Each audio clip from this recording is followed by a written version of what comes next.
All right, so what we're going to talk about now is increasing personal drive and motivation. Because this is critical. This is critical.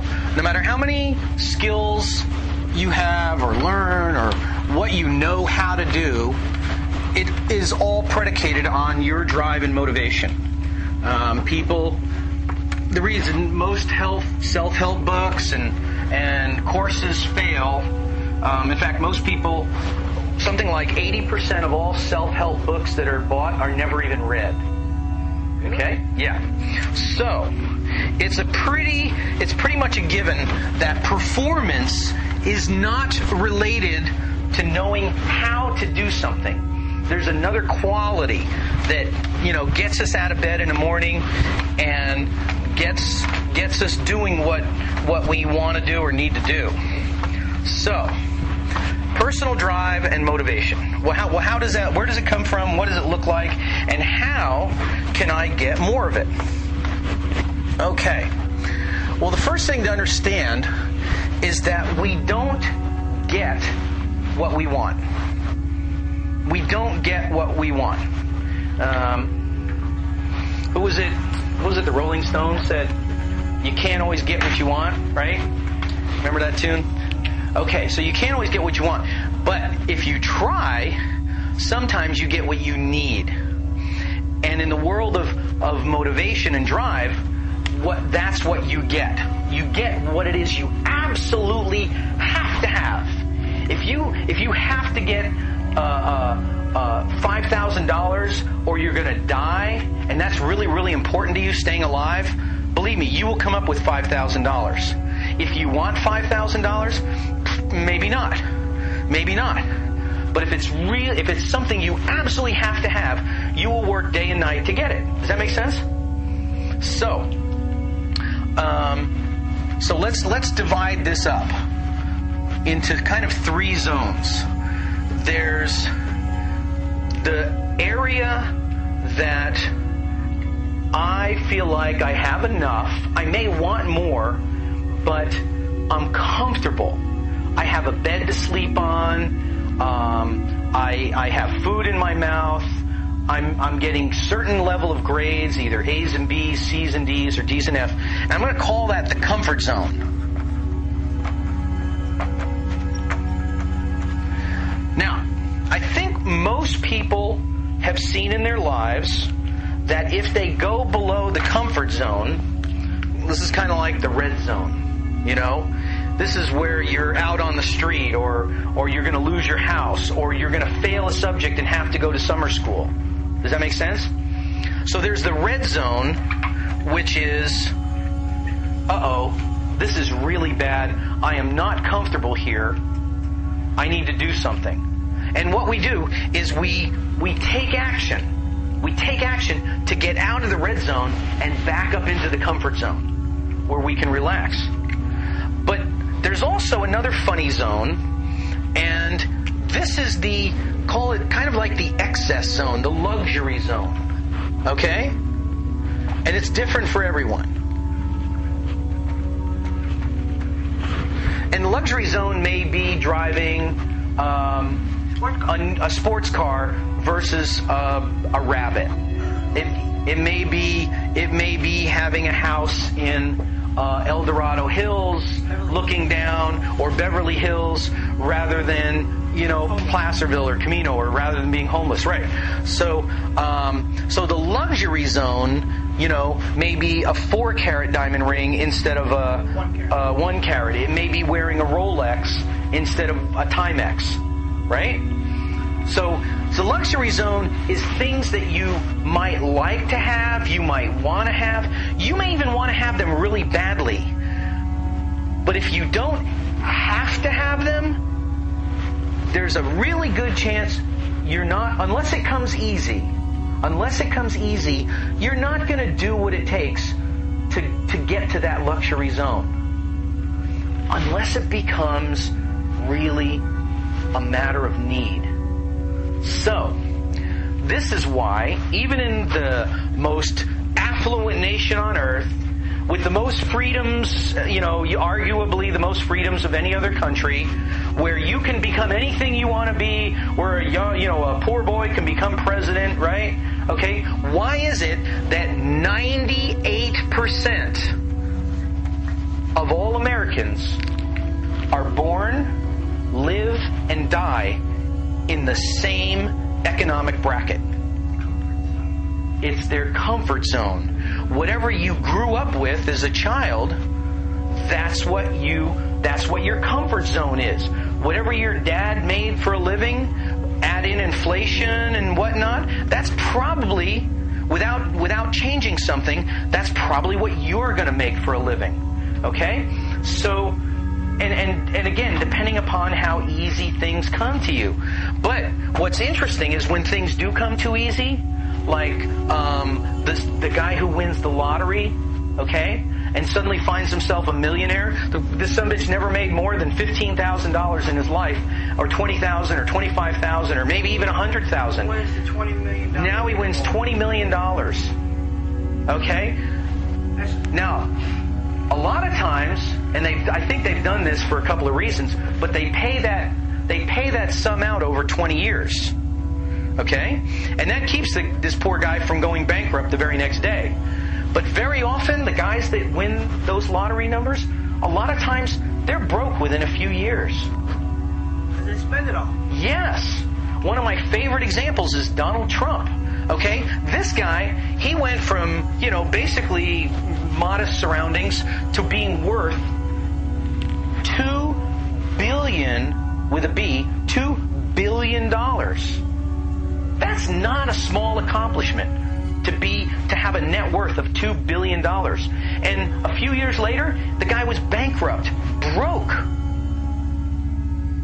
And guess what? $2 billion. He did it again. A few years later, he was worth $2 billion again. And then guess what? A few years later, he was bankrupt again. I mean, how many people do that even once in their lives? He did it twice and then lost it. And then he did something very interesting. He got himself a coach, probably one of the most famous coaches on the planet, Tony Robbins. He does his big seminars and workshops, but he actually still, believe it or not, makes a lot of his money through personal coaching. Now, he is not easy to get to. You gotta go through a lot of hoops. You gotta jump through, get past a lot of people and pay a lot of money to get to him. But of course, when you're capable, when you're Donald Trump, you can probably jump through those hoops. Okay, so he took on getting coached by Tony Robbins, and guess what? Within a few years, he wasn't worth $2 billion. He wasn't worth $4 billion. He was worth an estimated value of over $6 billion. Now, was he still doing well in the relationships department? He still had some work to do there. But he was worth over $6 billion. He had his own TV show, right? Oh, yeah, Celebrity Apprentice. Yeah, The Celebrity Apprentice. Well, first it was The Apprentice, then it was The Celebrity Apprentice, right? So the guy's cranking. On Deal or No Deal. Yes. So with the right coaching, he has just gone upward and outward, okay? Onward and upward. Now, another good example of coaching. Tiger Woods. Put aside his personal issues. He went from being a great golfer, a good golfer, to the outstanding golfer in the world. He was so far above everyone else, that it was a joke. I mean, it was just, he would win by 10 strokes, and, there was,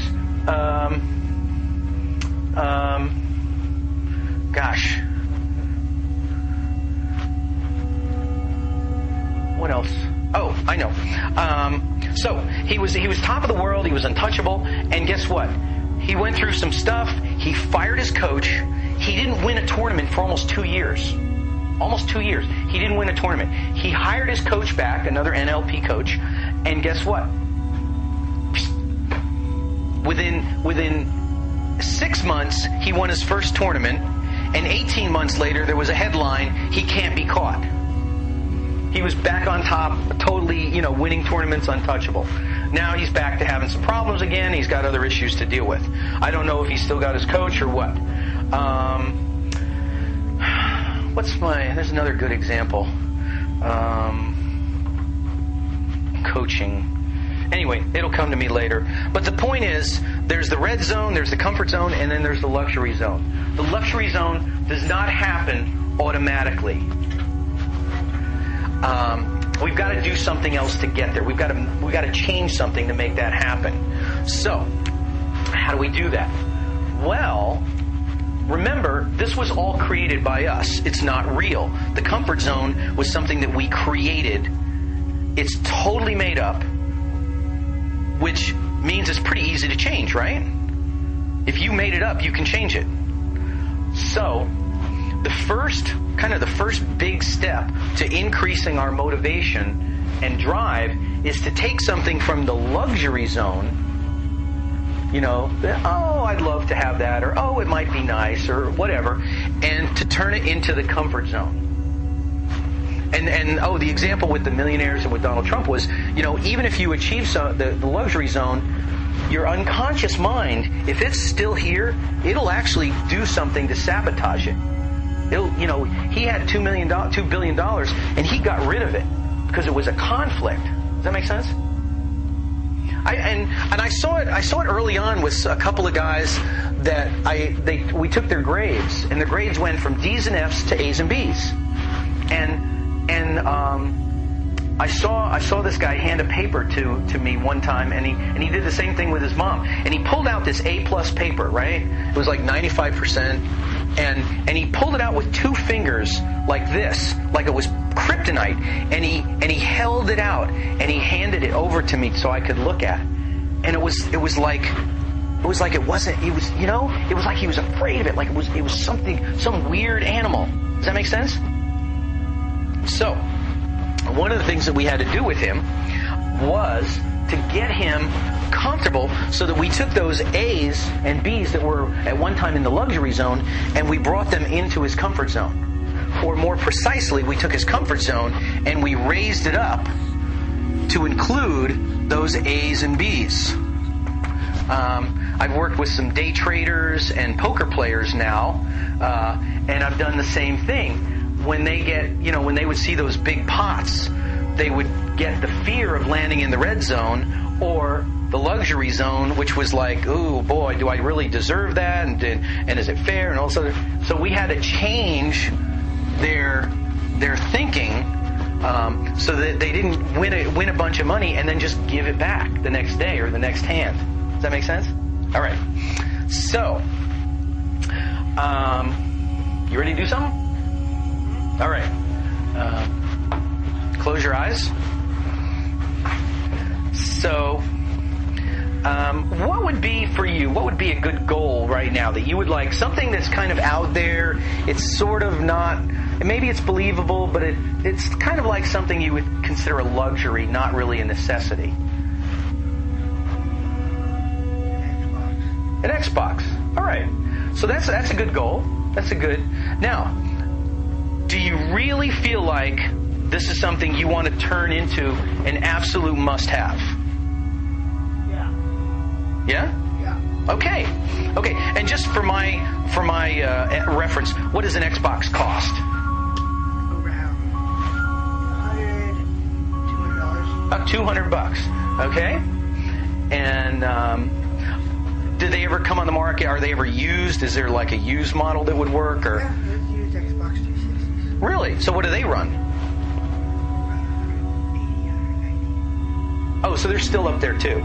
Even the used ones are up there. Yeah, the new one's like 120. The new ones are less expensive. The new ones are like around 210, something like that. A little bit more, $200. Okay, and Or $299. $299 or something, $299. closer to $3. And the older ones, Around 100. about half the price or something like that. Okay, so do you have to have a new one, or would an older one do the same job and be pretty much just as good? No. Okay, so very good distinction, right?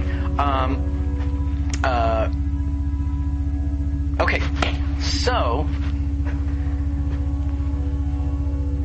remember what I talked about the comfort zone coming from the past. Okay? So we're driven to maintain this comfort zone, and it has come to us from the past, from when we were really young or not so young, but it's a place where we've gotten comfortable because we've been there before. Okay? So, a way to kind of trick the brain, if you will, into putting something into our comfort zone is to imagine that it's already happened.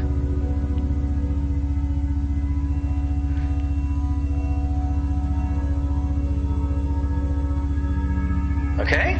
So, let's do this. I want you to close your eyes and imagine that Xbox 360. And just let me know when you have a clear picture of that Xbox 360 or whatever else somebody wants to make as an absolute must-have. Got it. Okay. Now I want you to kind of... this is a way we get a little space to kind of move around in our consciousness. And just imagine yourself floating. Not your whole body. Leave your body where it is. Just imagine your consciousness just floating up in the air. And it may be like a feather floating on the wind or sounds floating on the air. Maybe even just floating in water. So whatever it means to you, imagine yourself, your consciousness floating up above where you are right now. And now go out into the future,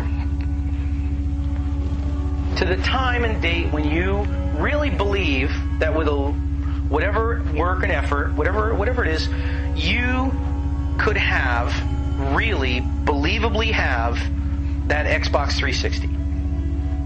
Or whatever it is you want to accomplish. Use whatever it is, whatever is important to you.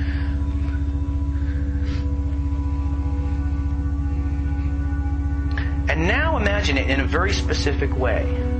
Look down and see yourself using that Xbox. For real. Make that picture as big and bright as possible. Put it right out in front. Really see yourself, see the detail of having this thing, of using this thing.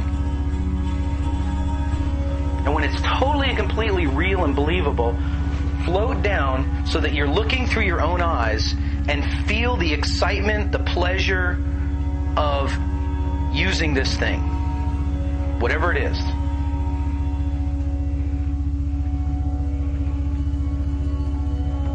Yeah. Now make it powerful. Make it powerful. If you don't get a really powerful feeling out of this, it's not going to become real. It's not going to happen. So it's got to be real. It's got to be believable. It's got to be intense when you see yourself using this thing. Feel the success. Feel the accomplishment.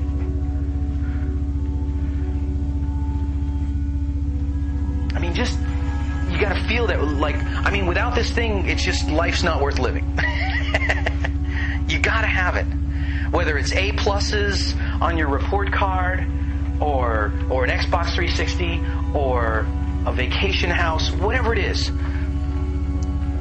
See it. See yourself enjoying it. Look in the mirror. See it through your own eyes. Feel it firsthand. Feel it in your body. Feel it in your head. Feel it in your chest. Feel it in your gut. How important this thing is, and feel how successful and accomplished and complete you are without this. It's like it completes your life. It's that important.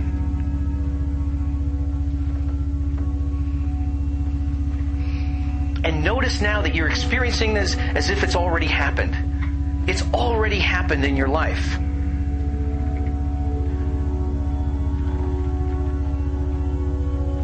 Now float up again and go back to the past, to some point in the past, and imagine what your life would be like if you've already had this thing for, say, 2 months or even a year. Look at all the pleasure that you've been having if you've had it for a year or more. How your life is different, how you feel, what it's meant to you. Now notice I have not been concerned about how you got it. I'm not concerned at all with how to get the 360, because that's the mistake most people make. That's what stops them from succeeding, is by trying to figure out the how. They don't even know that something's possible yet. So here's the kind of the list of questions that you can see for yourself. What situation, what problems, or what elements of your life is this Xbox 360 going to make better?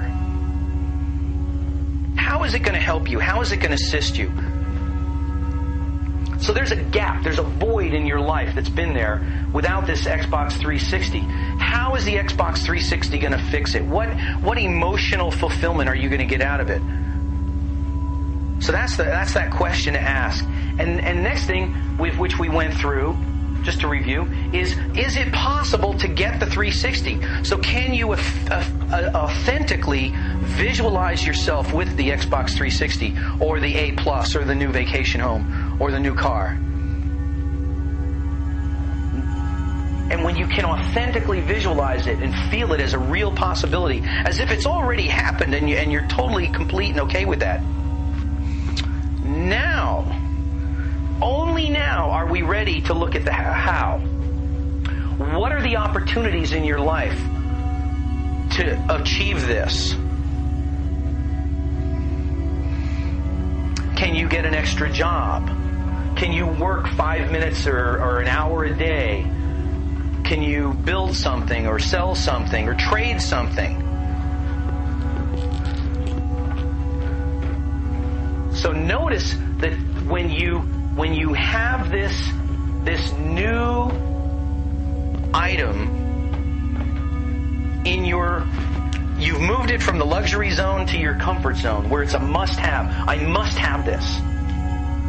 And you visualized it as if it's already happened. You've seen it, felt it, tasted it, smelled it. What does an Xbox 360 smell like? Smell it. Whatever that plasticky, electronic kind of smell, right? Smell it. Taste it. Yeah, feel it in your hands. Feel the controls. What do those controls look like? What do they feel like? What games are you going to be playing? What's the first game you're going to play? You want me to say it? No. Just go through it. This is what you can go through. Because it's going to be different for everybody. It's going to be different for you for different things.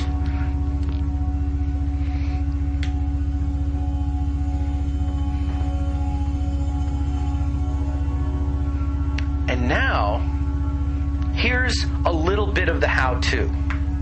So the last thing you want to think about when you go to bed at night is, how am I going to get the Xbox 360? See yourself, again, as if you've already got it. Get that picture solid. See yourself using it, working with it. And then standing in the future, looking back and seeing what you did to get it. See yourself standing in the future with the item, and now look at what you did to get it. And the path will reveal itself. It will reveal different options. And then sleep on that. Let your unconscious mind work on it. We went through those numbers the other day, and for every conscious thought you have about, well, let's say you have a few thousand conscious thoughts a day. You have 2,880,000 unconscious thoughts a day. So if you put that 360 in your unconscious mind and give it to your unconscious mind, let your unconscious mind take those 2,800,000 thoughts a day and start working on it. Not just while you're awake, but while you're asleep. Let your unconscious mind become the driving force. It already is. It's already the driving force in your life. If you ever have a question about, what does my unconscious mind want? What does my unconscious mind think? Look around. Look at your life. That's what your unconscious mind has created. it's the little flaw in that whole, Think and Get Rich and The Secret and the power of positive thinking and all that.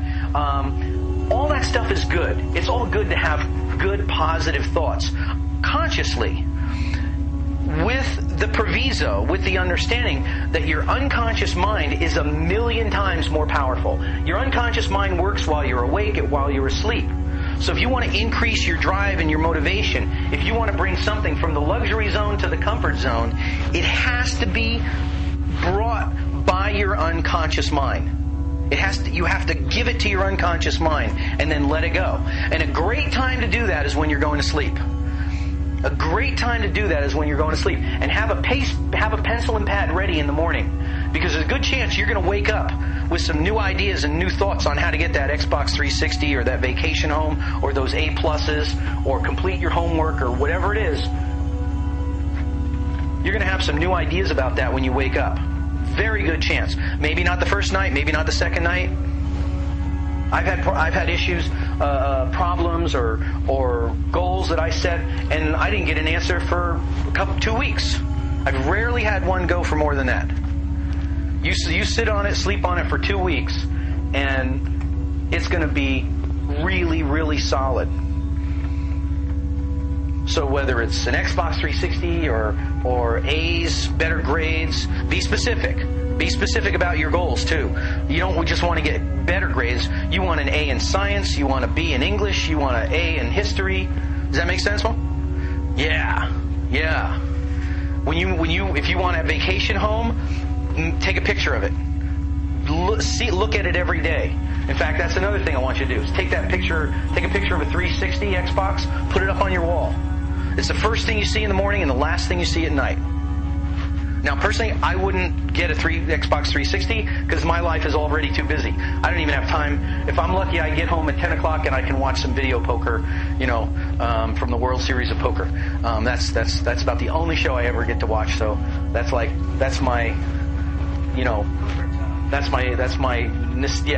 in my comfort zone. But I mean, there's 100 shows on TV that I think are funny or interesting, and I would love to watch, but they're not in my absolutely have to have zone. So they're in that luxury zone, and I don't even want to put them in my comfort zone. I mean, we got so many things going on our property right now, and so many things to do with my spare time. My son and I got projects, building a jet or a jet engine, not a jet, just a jet engine, to recycle old paper and wood and turn it into electricity, and he's building an electric car for his 16th birthday.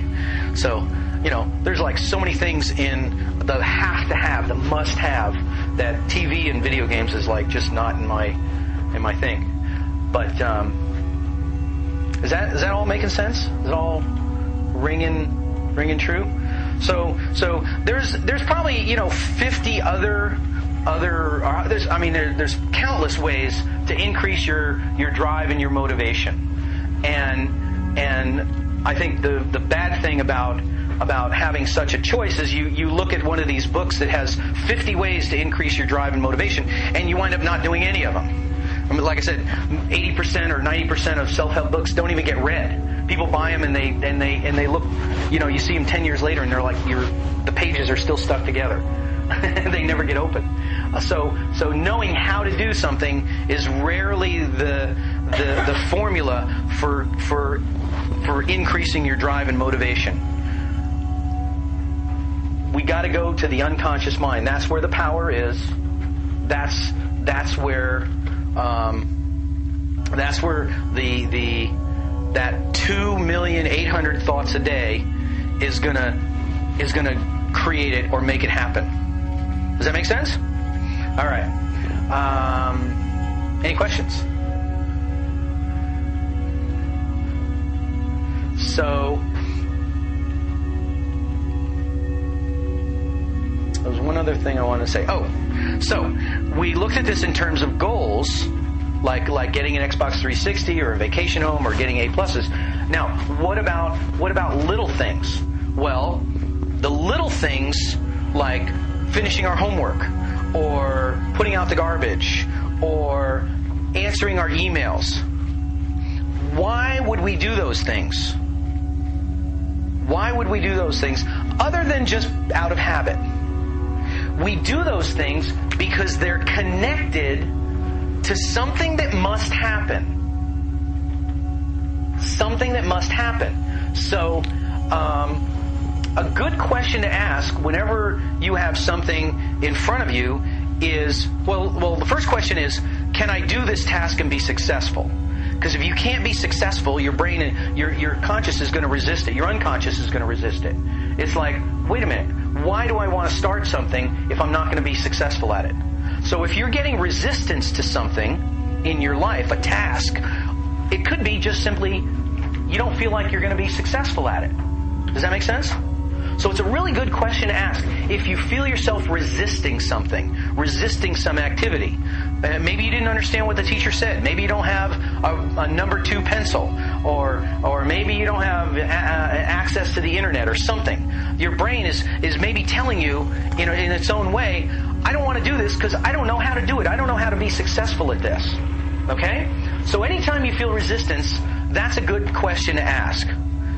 The second question to ask is, do I have the time to be successful? And I see this a lot with kids and even with executives. They've been at school all day, they've been at work all day, they've already put in their 8 hours or whatever, and they come home and they look at this project that's obviously going to take 2 or 3 hours.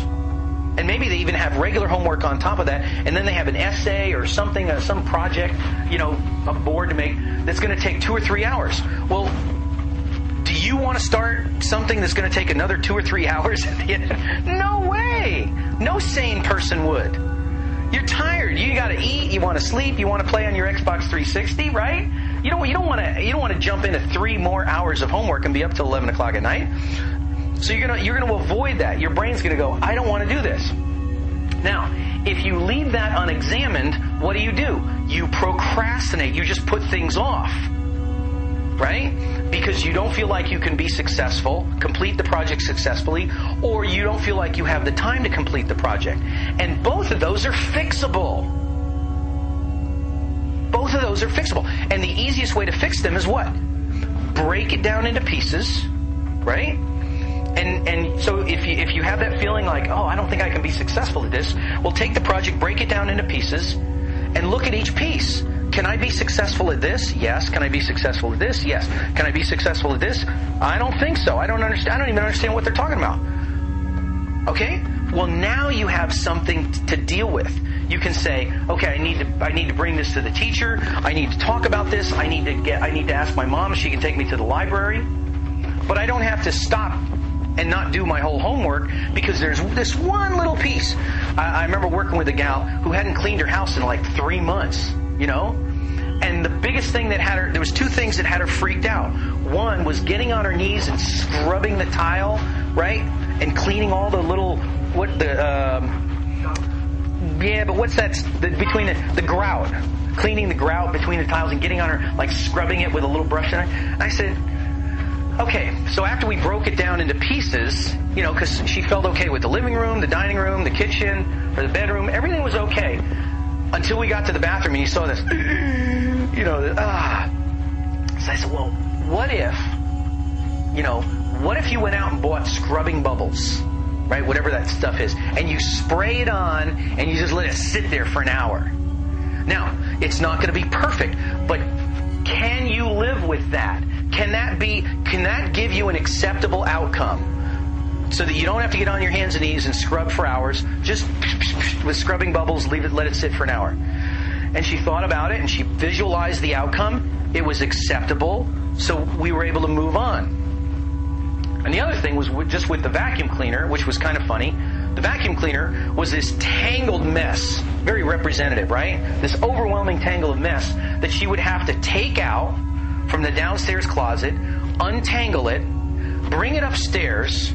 Okay, now how much time do you think that would take already? Something like that. For what? For 2 minutes of vacuuming. It was the bathroom. I mean, it's like an area of like 5 feet by 5, something like that. And then she had to, put everything back again. And this had her totally freaked out. So I said, well, what if we break it down into steps, right? Can you pull the vacuum cleaner out today and just untangle everything. Take maybe 10 minutes, right?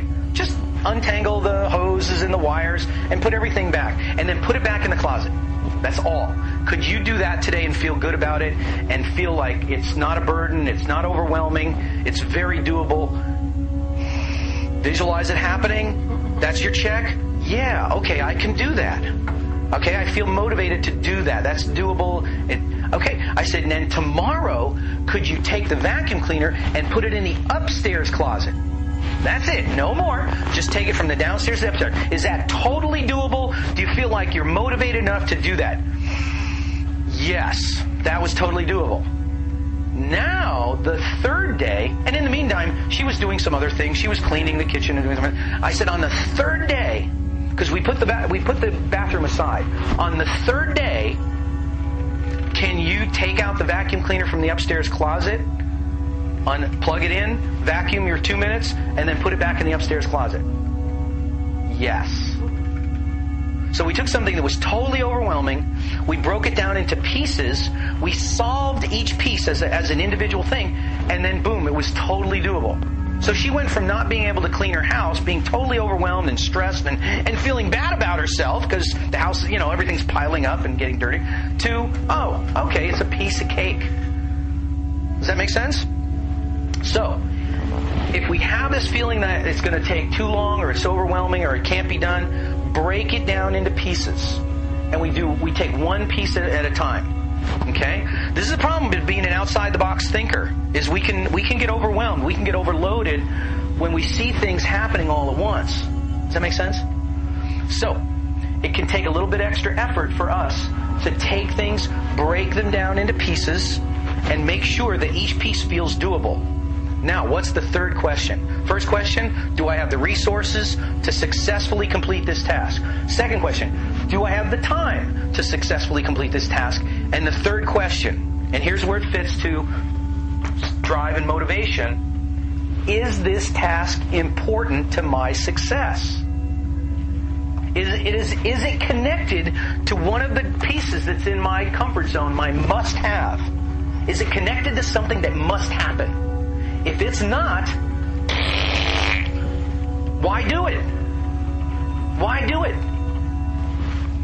If it's not connected to something that I feel I must have, then the only reason I'm going to do it is because my mother made me, my teacher made me, my grandmother forced me, they made me, right? Now, am I in charge of my life or am I a victim? Yeah, bad place to be.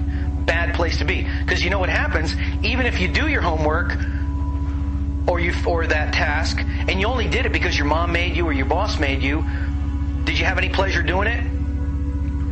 Did you feel good when you got done? Do you want to do it next time? What happens to your drive and motivation? Is it going up or is it going down? You do that 100 times. What happens? You're killing your motivation. You're killing it. But what happens is if you're going to do something, whether it's a homework assignment or work assignment, cleaning the house, doesn't matter. What if you absolutely connect that, you see it in your mind, first of all, you see it has already happened, right?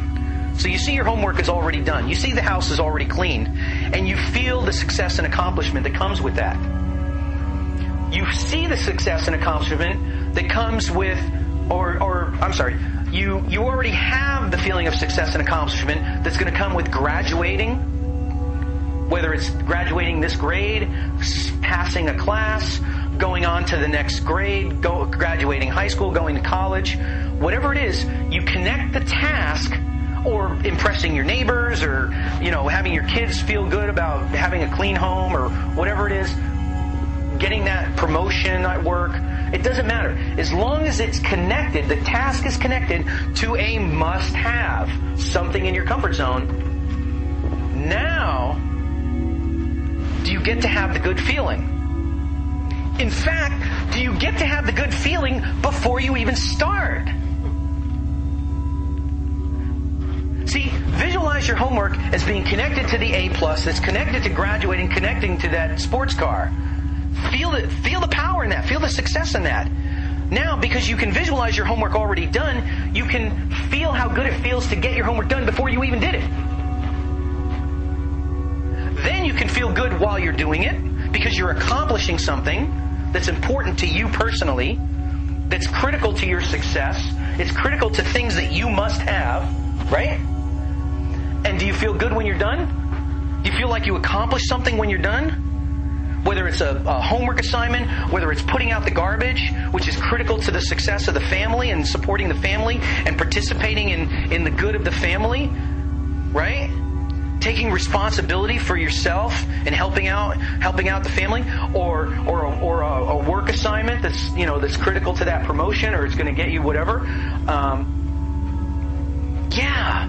So you get to feel good before you start, while you're doing the work, and when you're done. Now, are you going to feel good about doing your homework next time?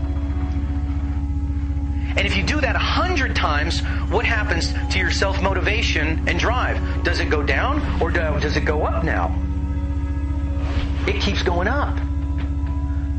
And not only that, do you feel victimized by your life and the people around you? Or do you feel like you're in control of your life and taking charge of your life, whether it's your job, your education, or your family life?